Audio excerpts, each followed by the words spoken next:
Théophile Obenga est un linguiste et historien congolais. Spécialiste de l'Égypte ancienne, disciple de son illustre collègue sénégalais Cheikh Anta Diop, il est l'un des premiers chercheurs africains à déchiffrer couramment les hiéroglyphes et à maîtriser le copte, dérivé de la langue des pharaons.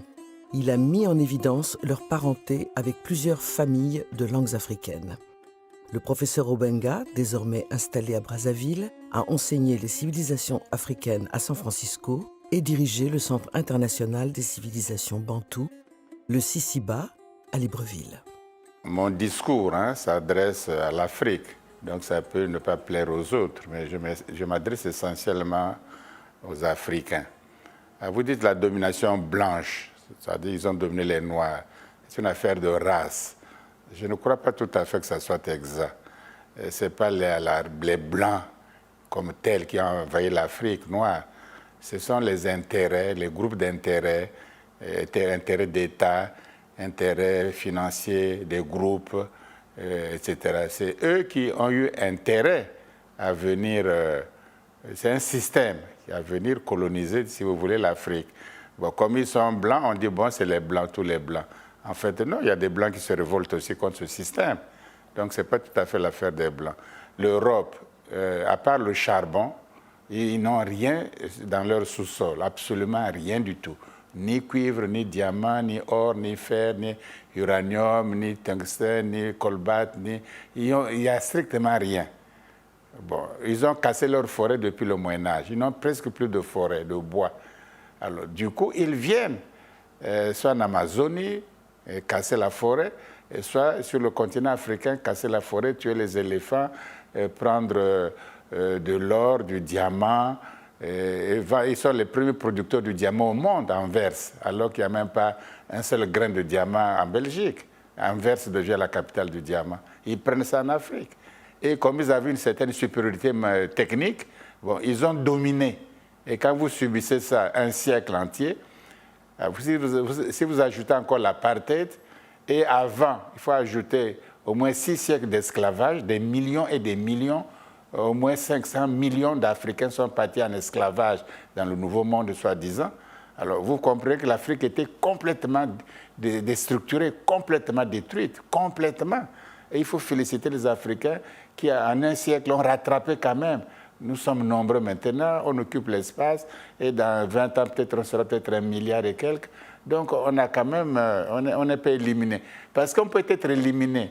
Les Indiens ont été éliminés en Amérique du Nord. Ils vivent dans les réserves aujourd'hui, dans un pays de démocratie. Ils vivent dans les réserves. Donc, on les a éliminés, on les a écartés de la richesse nationale du pays, etc. On les a écartés. La même chose en Amérique latine, c'est les Espagnols, les Portugais qui dirigent là-bas. L'Espagne n'a rien, le Portugal n'a rien, mais là-bas, ils sont tout riches. Ils ont éliminé, tué tous les Indiens, les mettre dans les forêts, les réserves. C'est ça la violence de l'histoire de l'Occident, une violence extraordinaire. Les conséquences sont énormes parce que d'abord, c'est l'être humain qu'il faut détruire. Quand vous détruisez l'être humain, vous lui créez des réflexes. Aujourd'hui, nous avons des réflexes. Imaginez-vous, voilà la différence. Est-ce que le président Kwame Nkrumah peut prendre l'argent de l'Union européenne pour financer l'Union africaine? C'est impossible. Sankara ne peut pas le faire. Lumumba ne peut pas le faire. Sékou Touré ne peut pas le faire. Aujourd'hui, on le fait. Donc l'Europe continue à dominer. Comment voulez-vous, comme si l'Union européenne payait une union asiatique? C'est comme si l'Union européenne payait une association américaine. Comme si l'Union européenne payait une association, je ne sais pas, ils ne payent même pas la Grèce. Et ils viennent, vous payez l'Union africaine. Mais ça, c'est le plus grand crime. La même chose, quel est le pays du monde qui était malheureux, arriéré, pas développé, et la Banque mondiale, le FMI sont venus pour le développer. Aucun pays. Et puis on fait semblant de mettre quelques Africains dans ces structures pour les envoyer en Afrique. Pour que la Banque mondiale, le FMI, n'envoie pas les Africains qui travaillent là-bas en Chine, ou en Corée, ou en Indonésie, ou en Afghanistan, ou en Australie. Pourquoi ils n'envoient pas? Parce que c'est la colonisation. Et puis ces Noirs sont certes compétents, mais ils appartiennent à un système qui détruit l'Afrique. Comme si pendant l'esclavage, un autre noir peut surveiller les noirs esclaves sur la plantation. Il n'est pas moins esclave, hein, même s'il surveille. Donc les Africains qui travaillent dans les banques mondiales, ils sont esclaves comme nous. Ils sont aussi colonisés. C'est les illusions simplement. C'est ça le problème. Donc on a détruit la confiance. On a créé des réflexes de subordination, des réflexes de besoin de maître.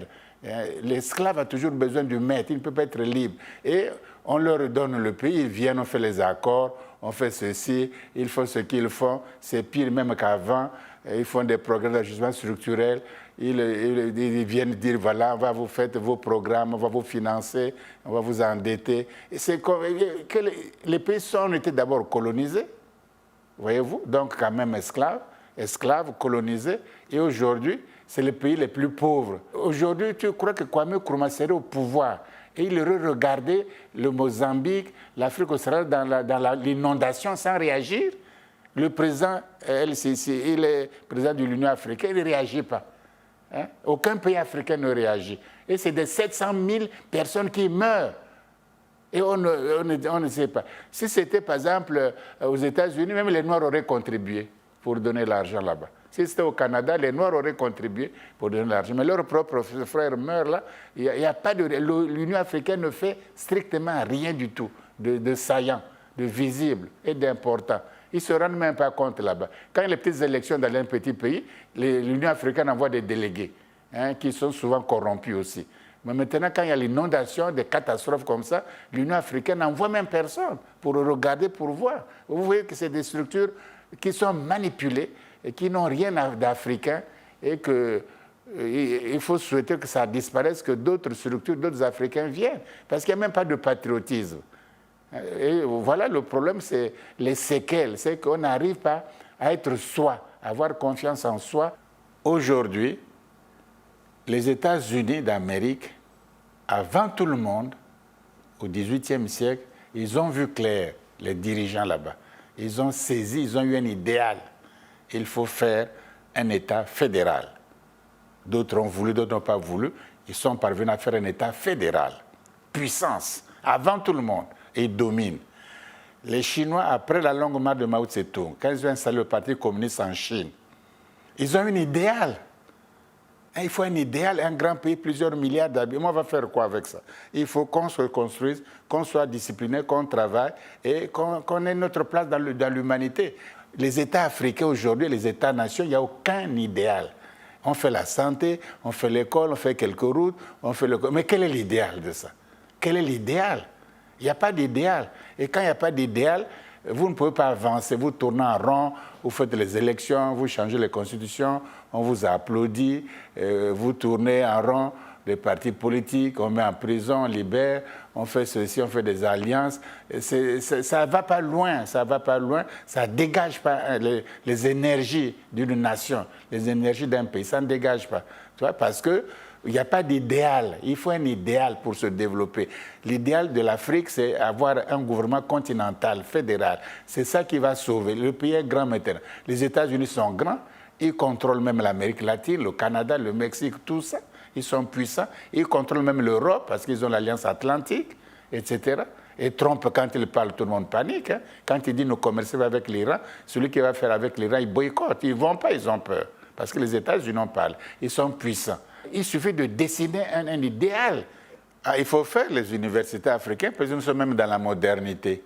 Il y a les sciences, les savoirs modernes, c'est très compliqué, c'est scientifique.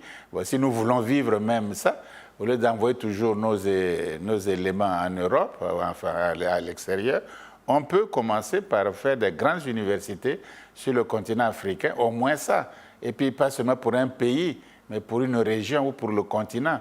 Et puis former la jeunesse. Et puis ils vont grandir avec d'autres idéaux, avec d'autres sentiments patriotiques. Et ils pourront plus tard, parce qu'il y a le changement, les jeunes ne restent pas éternels, on s'en va. Donc peut-être les futures générations, ayant été éduquées dans un certain patriotisme panafricain, pourront en ce moment créer d'autres structures africaines.